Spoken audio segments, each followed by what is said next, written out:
If it's not making you more human, if it's not making you connect, if you cannot return a phone call, I don't care what you're practicing.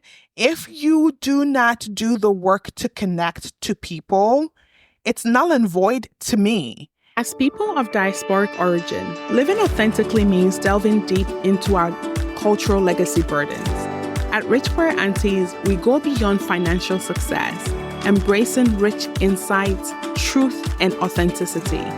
Join me, Christabel, a nurse leader, writer, and African auntie, as I share insights and practical resources such as self-care strategies, mindfulness practices, and deep cultural analysis.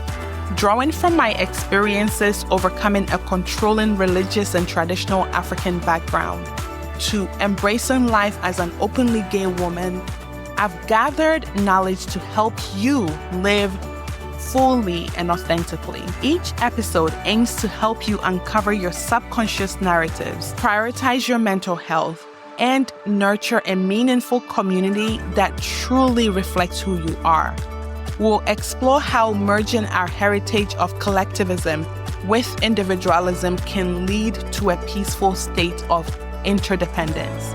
Consider this podcast your sanctuary to redefine success, discover joy in the everyday, and reshape the narratives that have defined you.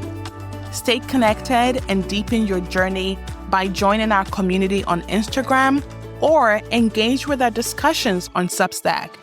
Let's explore what it means to live authentically together. Welcome back to the podcast. It's me, Christabel. And Kachi. This episode, we're going to be talking about how indigenous spirituality helps us heal beyond Western modalities. It's basically going to continue on from the conversation we had last week.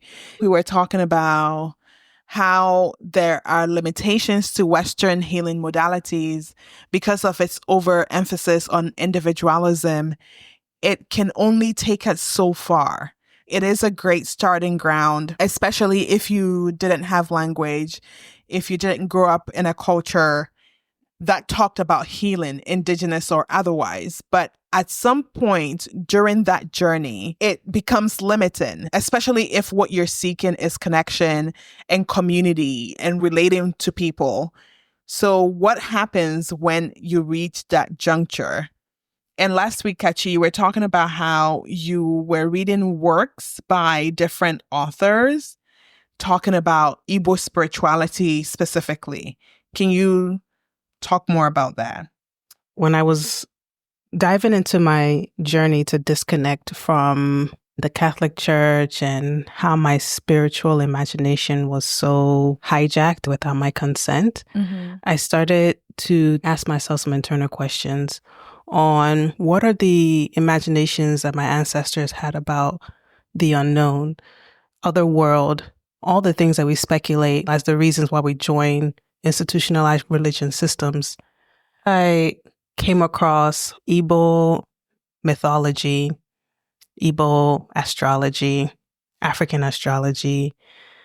language, and I found this collection of work on an app called Scribed. It's like a library of books, archives, written documents across the African diaspora. And those work allowed me to find out that Igbo people had a certain way of communication. In Igbo language, there's a certain degree of coding that if you only know the language on a surface level, it can be like a translation. But if you're not looking at it, trying to translate it into English and looking at it as what is this language trying to say? What is the meaning behind it? You realize that it's more poetic. It's more nuanced. It expresses in duality. To say I love you in Igbo is Afurum Ginaya. When it's translated in English, it means I love you. But actually, if it's translated in Igbo as in English, what it's saying is I see you or I sense you through my senses or through my eyes. Things like that is just one example of how language can be so embedded with meaning that at times English can really bypass or dumb it down And once I noticed there's a pattern within my native tongue, I started to speculate, what other ways have we used English to just bypass the meaning that our native language has created for us to really be more in the nuance, in the unknown, more artistic, more expressional. And I grew closer to realizing that the Igbo language is very expressive and creative and elegant. It wasn't a language of violence, and realizing the language of my ancestors were more embedded in meaningful ways than I was taught as a child. So you went searching for spirituality and you came upon language as a conduit to that. I find it very interesting what you said about realizing that Igbo language, which is a language we both share, was more poetic, softer, gentler than how you had experienced it growing up. Can you share more about that? What made it feel violent? What made it feel surprising to you that it wasn't violent? This experience, I feel like a lot of first-generation Africans experience when they're not growing up in the country of their forefathers. They're growing up in the diaspora. Their relationship to their heritage is in connection to their parents' relationship to their heritage. I don't even remember my parents telling me "Nan ahorongenanya" in Igbo. They would say "I love you" in English. And a lot of the Igbo instruction was always through religion. Okay. It was always through prayers. It was always through the church. As a matter of fact, my library of Igbo knowledge that I know has all been from prayers. When I find myself figuring out, oh, what is that in Igbo? I would recite a prayer and then realize it's somewhere in the prayer. Okay. And religion was not as expressive. It was really strict. It was knowledge that wasn't instilled in me with the sense of like care and expression. It was just through instruction, through prayer. Through rituals. Through discipline. It wasn't soft. So that's what I thought you were going to mention initially, because you talk about it when we're watching a show and someone is disciplining their child in their native tongue. Yeah. You mentioned that, oh, that's what they're going to remember their language as discipline. Yeah. So I grew up differently a little bit because I grew up in Nigeria and Ghana. So everything spoken around me, good, bad, ugly, was all in Igbo. My mom refused to speak English in the house because we had moved to Ghana when I was really young and she wanted us to speak Igbo. So she would speak Igbo in the house to us. So good, bad, ugly, I learned in Igbo first. I can relate to that as well. There was like a strict, we're going to speak Igbo in this house. There's no English in this house. But there wasn't leeway and expression while I was growing up in the US with my parents. But growing up in Nigeria, it was more of an everyday language. Both English, both Igbo, everything was just normal. Yeah. I think there's this like scarcity that happens where if we don't practice it right now, it's going to be lost. Got it. Whereas I still kept it regardless of my upbringing. I grew up in Nigeria between the age of 2 to 8. And then when I came to the US, it was like a different way of experiencing my heritage. It was like, it's going to be lost if we don't do something about it right now. So there was a sense of anxiety around still keeping our language intact. One of the ways to keep it intact was through church or through making sure that my parents instructed us to speak it in the house only. And we could not express ourselves in Igbo. So it was just like a different relationship, you know? Yeah. Yeah. So discovering spirituality with language, your traditional language, as a conduit was obviously really powerful in your life. And what makes you go seeking spirituality in the first place, right? Especially if you've been done wrong by religion. How did you go about separating religion from spirituality? How did you understand that they two were distinct from each other? The distinction between the religion I grew up with and spirituality is your relationship to your imagination, to imagine what could be outside of this regiment, what exists outside of it. There isn't a lot around your relationship to your own liberation and imagining yourself outside of yourself. Know that I understand what that means. It's like there isn't room to imagine more in religion. There isn't room to question. There isn't room to express. Because the story is already set. It's already set. It's like, this is this way. So again, how did you discover spirituality outside of religion? How did you know there were two distinct things? When I took a break from going to church, I had time to think. I had time to dream. I had time to spend in nature. I had time to watch the sunrise and the sunset and the moon rise and set. I had time to cook for myself. I had time to meditate and be with my thoughts, be with my stories, be with my internal world. Nothing was taking me away from that. Nothing was taking me away from just being present with the moment, with nature. And in practicing that, it allowed me to tap into my creativeness and connect with plants and herbs, connect with my memories of childhood, my memories with my grandmother and my auntie, and how, although they were practicing Christianity, they felt connected to people. They felt connected to the rest of the world. They didn't feel so strict and isolating and so rigid. I believe that's what spirit is. It's not meant to be rigid. So those things, nature, quiet, being with yourself, the connection you had to your grandma and your auntie, you termed those things spirituality. I just sensed that it was just different from how other people wanted to push this ideology of living. Like, you're not supposed to enjoy life. You're supposed to wait until you die and then go to heaven or hell. You're not supposed to feel life and experience life. So if you were trying to explain to someone what spirituality is, what would you say in just like a sentence? Spirituality is connection to people and to living things. Spirituality is a connection to life, to the living force. I love that. The reason why I'm asking and drilling down this way, because it's not a given for me. I don't necessarily experience spirituality in the way that people name it. What I've noticed is that when people leave religion, especially Abrahamic religion, they sooner or later tap into something else. So I find myself really wary of naming something because I wonder for myself if it's the same habit of just wanting to believe in something, wanting to practice something, wanting to ritualize something.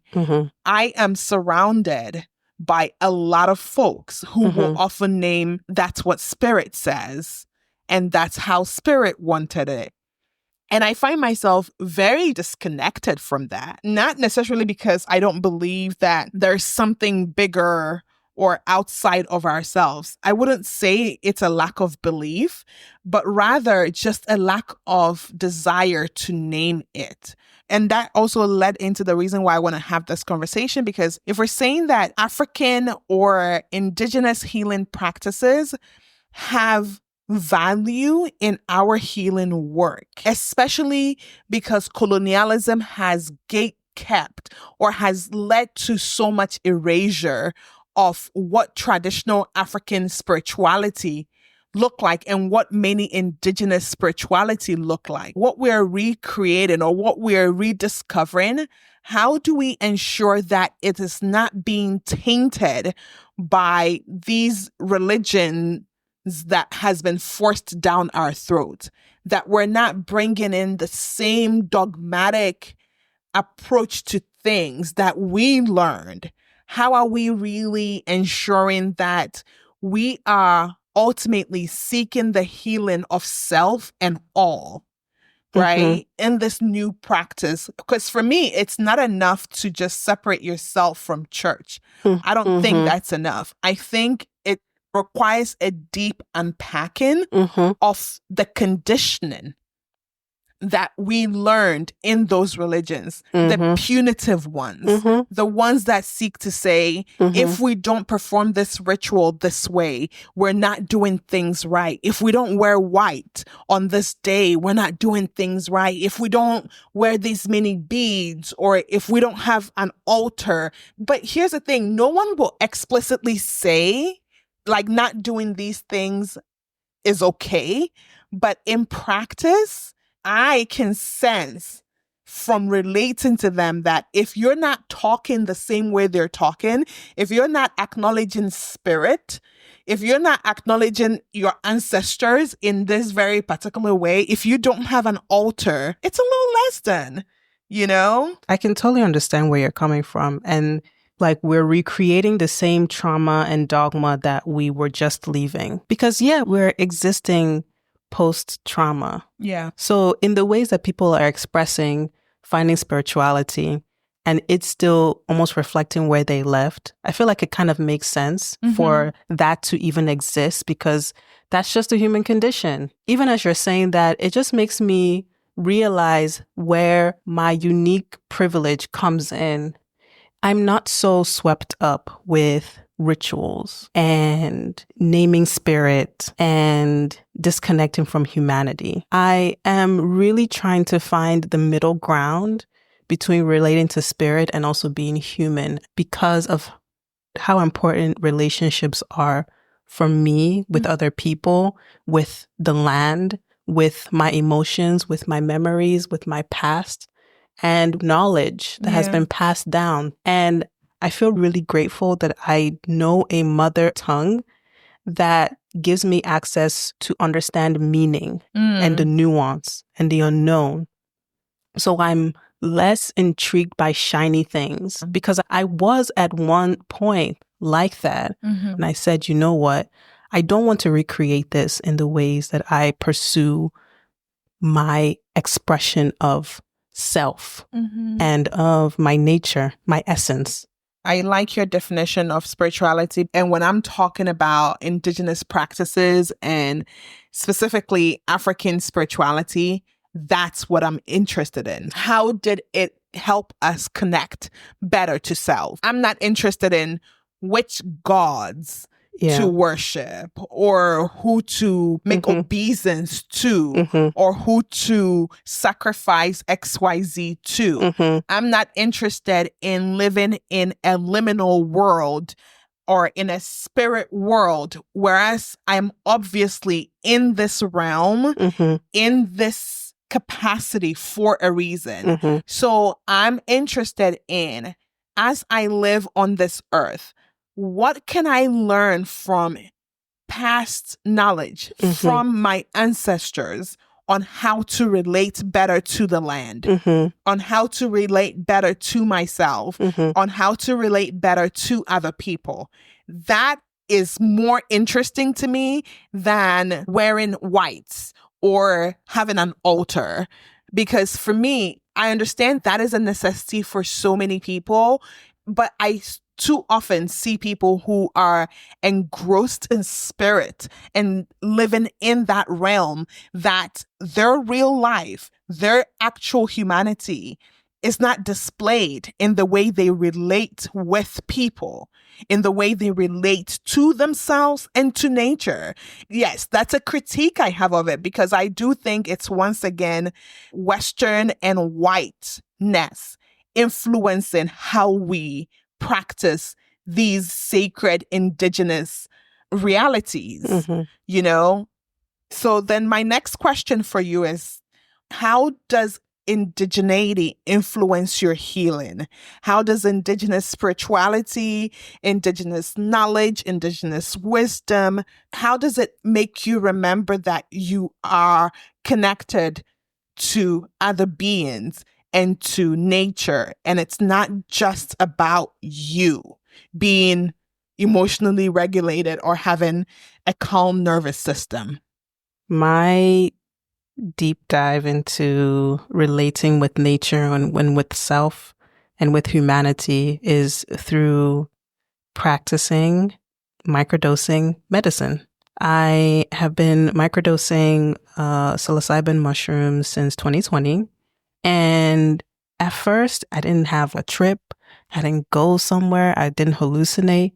I just kept living my life. I woke up that day, made myself some mushroom tea, and I went to my backyard. And I just hung out for like hours till the sunset. And that day was me filling my whole timeline with playing, writing, drawing, talking to the plants, like sleeping on the ground. Have you ever slept on the earth? Like just sleep on the earth? That's called poverty. Girl. No, I'm just saying, have I done it? Yes. I mean, yeah.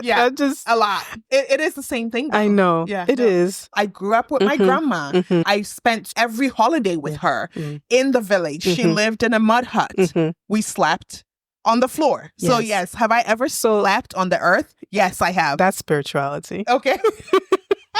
I'm just trying to make the relationship, the closer you are in trusting the earth and sleeping and waking up every day and watching life pass you by and it not affecting you in such a drastic way, and paying homage with your time to just acknowledge reality. Yeah. That's spirit. Okay. So being on mushrooms allowed me to remove this construct that I had in my brain, that I had to do these things and I'm this person in reality and I'm responsible for this and this expectation. None of that shit mattered. It was just between me and existing. Yeah. Would you say it made time slow down or pause? I didn't even notice time. Okay, time didn't All matter. I noticed was plants moving with the wind and the sun moving from one position to another. Yeah. I just watched things move and I watched myself watch it move and I was okay. Have you ever had a trip? No, I haven't. Why not? I want to know when I'm ready to go on that journey. And honestly, there's no rush for me. There wasn't a rush for me to begin with. I've heard stories of people that have had good trips and bad trips. And when they come back from it, wherever they left themselves at is where they'll meet themselves when they return. And I would rather be close to where I need to be if I want to trip. I don't want to be faster than my own humanity or my own shadow. That is a word. I want to be in the same timeline to get there. That's a word. People do talk about how, going on a journey, be it through ayahuasca or whatever medicine you take, that people do give that disclaimer. Just know that whatever is revealed to you, you're going to have to work on it. And what you just said is so good, because what if the process is to have already been working on it because you know what you needed to work on, because you've been relating to people, you've been relating to the land, you've been relating to nature already. So nature has revealed to you, and your own humanity have revealed to you the work that you needed to put in already. And then when you eventually choose, if you choose to go on that journey, the distance that you have to close is not so massive. You're not so disoriented and not able to touch grass. You know what I'm saying? Not able to just be in your own humanity, in your own flesh. Because the flesh, it's a decomposing material made of earth, ultimately. So if you're able to touch earth, then you touch the innermost part of yourself. So then if you do trip, if you do go on a journey, it's like, oh, I already knew that I was filled with wonder. Yeah. I like that. That is the thing that humbles me the most, is the fear that I would lose touch with reality in a way that I'm not prepared for. And I respect medicine to give me access that I won't fuck up that relationship. I won't do it unprepared and without intention, because as I microdose, I do set an intention for myself. Like a day that I'm confronted with the hardest, deepest pain that has come up, whether it's in conversation with you or in relating with my family members or people. And I would be like, why is this hurt so much? What is this wound trying to reveal to me? Why am I still existing in this deep conditioning? I want some clarity. I want a healing balm for this wound. When I sit with that intention and I meditate, I take mushrooms, it gives me a better perspective to relate to that pain. Yeah. Not really better, but a perspective that lets me relate in good dynamic with that pain. Yeah. It's not that the pain goes away. Buddhists would say it's being in right relationship with your pain. Exactly. Yeah. So microdosing helps you be in right relationship with your emotions. Yeah. It helps you be in touch with yourself, connect with people, connect with nature. That's a big way you use indigenous healing methodology that goes beyond Western talk therapy. Yeah. I will say that I've had a similar experience. I don't microdose as much. I forget. I have never had a trip because I don't feel called to it, because I really value my humanity. I know that I'm a spirit being. The reason why I know this is because my intuition exists, love exists, that all I feel in nature reminds me that I am a spirit without going too much into it. But I also know that I'm a spirit having a human experience and I have to honor my human experience. I really like that I'm human.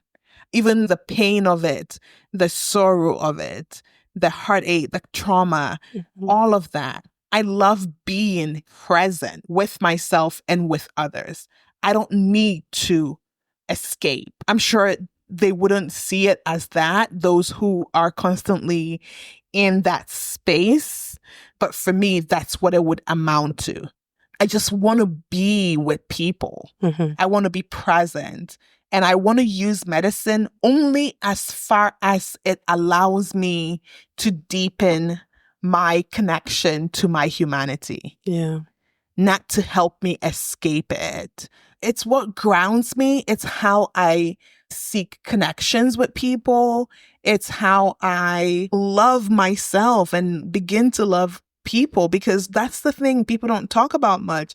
Religion really makes you dislike people. It doesn't refine them. So even if we were going the religious route and the scriptural route, the thing is supposed to refine you, make you better, make you the salt of the earth, make you be in touch and in love with yourself and others. I say to them, by your fruits, you shall know them. And so by their fruits, I know that I do not want to be a part of that. Yeah. Because why is the big thing your salvation?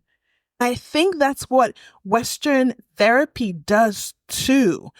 It's very focused on individual salvation, especially therapy that is not from a decolonized lens or from a culturally aware lens. It's focused on salvation and individuality. And it made me miserable. I don't ever want to be in that space. And I also don't want to use spirituality as a means to disconnect. So I acknowledge it. I don't have a visceral aversion to people who are in Ifa or any of these African spirituality. But I will look at you and say, is what you're practicing making you more human or not? If it's not making you more human, if it's not making you connect, if you cannot return a phone call, I'm sorry, this is a hill I'm going to die on. I don't care what you're practicing. If you do not do the work to connect to people, it's null and void to me.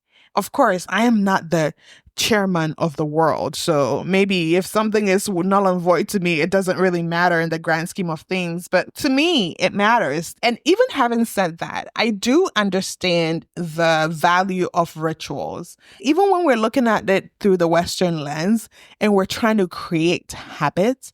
I mean, habits are essentially rituals.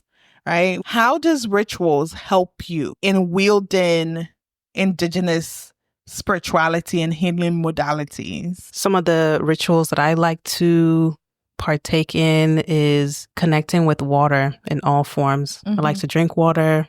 I like to bathe in water. I like to soak in water and just be with my thoughts, connect with my body, scrub my body with salt, oil, sugar, whatever it is, to renew my skin. I also like to cook for myself. I love to cook traditional meals that I grew up with that helps remind me of a time where I tasted this ingredient, this aroma, this scent, what it brings me back to. I also created a small altar to remember my grandmother and my auntie. I sit and remember good times that I've had with them, moments where they have come to me in my aid when I was sad, when I needed somebody to talk to, and needed someone to lean on their shoulder and cry or connect with. Every time I go on walks with the dogs, I'm always like in present with nature and paying attention to the herbs that are growing that season. Like what's rooting, what plants and herbs are thriving, or what are the seasons when they're growing or they're dying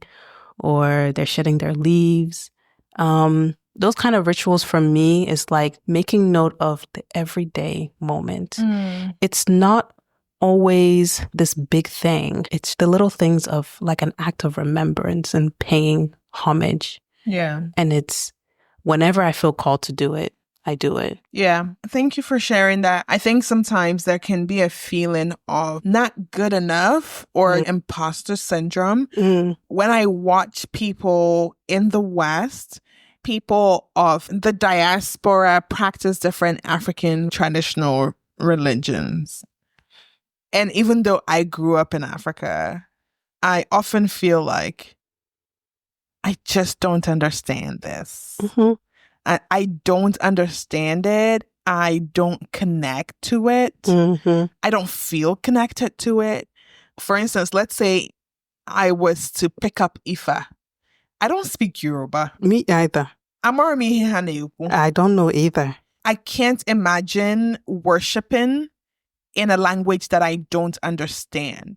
So oftentimes I'm like, okay, it takes a lot, especially because I'm surrounded by so many woo-woo people. And I find it fascinating. It doesn't feel completely resonant, right? So I live in this space of, I just want to connect to myself, to my breath. And so that's how my interest in Buddhism came about. Yeah. Even in Buddhism, I don't chant. I haven't been to Sangha in forever, which is community meditation, because again, it reminds me too much of church. And I adore meditation. I love it so much. And I love like meditating in movement, in nature, very informally. I rarely do a formal seated meditation because for me, it's like I want to be able to do it off the mat all the time. I want to just be with the dogs and have moments of meditative breath. I want to be at the gym. I want to be in the shower. I want to be living. I don't want to have this whole transition period on how can I bring meditation off the mat into real life. I just want to practice it in real life, off the mat, from the get-go. When it comes to ancestor veneration, the way people tend to do it, I don't practice it that way either.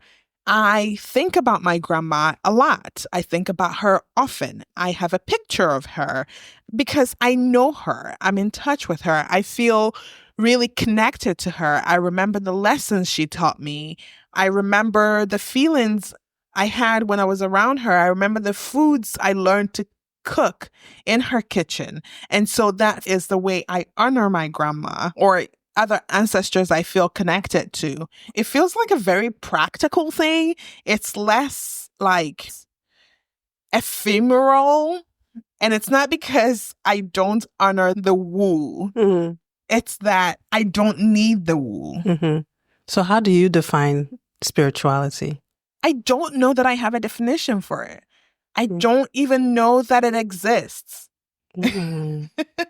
I can see that. I just feel like we just be coming up with things to help us deal with this absurd life we inhabit. And I don't fault anyone for that. I might be the one who is wrong, and I'm completely okay with that. But I just don't have to name a thing for the thing to be real. And oftentimes I prefer things that are real and tangible, but also I already inhabit the intangible. My intuition is intangible. The love I feel for people and myself, that's intangible. Mm-hmm. Energy that I feel when I'm around someone, Mm-hmm. that's intangible. So like I inhabit that already, and I don't find an extra comfort in naming it. I don't name it because it hasn't asked to be named yet. I respect that. Yeah. So then, for people who want to begin exploring indigenous healing practices, where would you suggest they start? If you're born with a name that is connected to your ancestral heritage, connected to your family lineage, your language, one of the entryways to get into exploring your history, your knowledge passed down is learn the definition of your name. One of the ways that our elders and ancestors tend to pass down history and knowledge is through the name they offer their offspring. And that's just a way of making note of time. This was the time you were born. This was the name they gave you. This was what was happening around the time they gave you that name. This could be a way for you to build a better relationship with yourself and a relationship with the people around that time you were born. Another way to start is by taking medicine, but not in the careless way. Be very careful and mindful to take medicine a little bit at a time. Like, cut your coat according to your size. Don't jump into it head first. Don't jump blindly. My encouragement to people who want to explore spirituality is know that it is okay to seek out and understand practices our ancestors engaged in and perhaps cultivate a desire to replicate those things. But I think my biggest advice would be don't force something that isn't there. I feel like sometimes we talk about these things as though we're a monolith, as though our ancestors were a monolith. I bet there were ancestors who were atheists, who did not believe in the things that the people around them were doing either. Those who did not sacrifice to the gods, those who did not mark their bodies in certain ways. And I think there were some of them who were just like, I don't know. I'm just going to hold your baby while you go to that festival. And that's all I want to do. Because people who are practicing these things speak with such confidence. Like, yeah, ancestral practices. And this is what it looked like, and this is what it should look like, and these are the rituals, and you should have an altar. Where is your altar? And I'm over here like, if I exist, then others like me must have existed too, who did not necessarily do any of that stuff. What I do, though, is have like 100 plants that I water and keep alive, and I get sad when they get sad, you know? What I do is try to relate better to people and be kinder to myself and others, and constantly looking to build relationships. Which, if you're in the Bay Area and you want to connect to people and you want to learn relational skills outside of Western confines, we host an event called The Gathering. It's every other month. It's a group of us who come together and we have discussions surrounding different topics to do with building relational skills. What's the topic happening next month? Our next event is February 15th, and we're talking about queer and intimacies.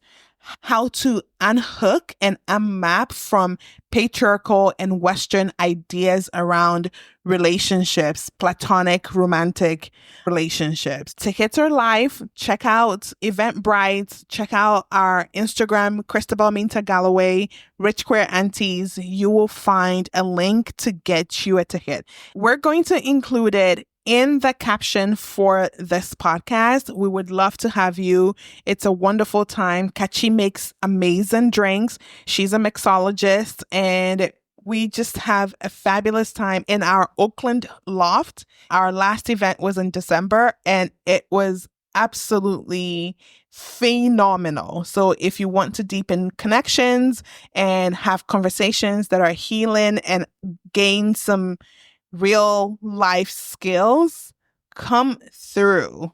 So you've heard from both of us, Kachi has a more defined spiritual approach to life. I'm kind of like, go with the wind, whatever. What does your spirituality look like? How have you developed for yourself a body of belief or a way of being outside of traditional religious practices? That is what spirituality is, a way of being. Yeah, I like that. So we would like to hear from you. Let us know in the comment section. Does any of this resonate with you? Do you disagree? Do you agree? Is spirituality a thing? Let us know. Any last words? If you are interested to learn about your ancestral heritage and knowledge, find the information online. Find the communities that are having these conversations. They are present. They're available. There's so many resources on the internet. There's so many books that can help guide your path to learning about yourself as a decolonized person, to learn your sense of being. There are resources out there for you. Yes, there are. Go check them out. And thank you for listening to us. Yeah, thank you. Catch you on the next one. Later. Bye. Bye. So if you enjoyed this podcast, please rate it on Apple Podcasts, Spotify, wherever you listen to podcasts. The ratings matter so much. The reviews matter. And if you think you know at least one person who can benefit from this, please share it with them. It means the world to me. And until next time, take care of yourself.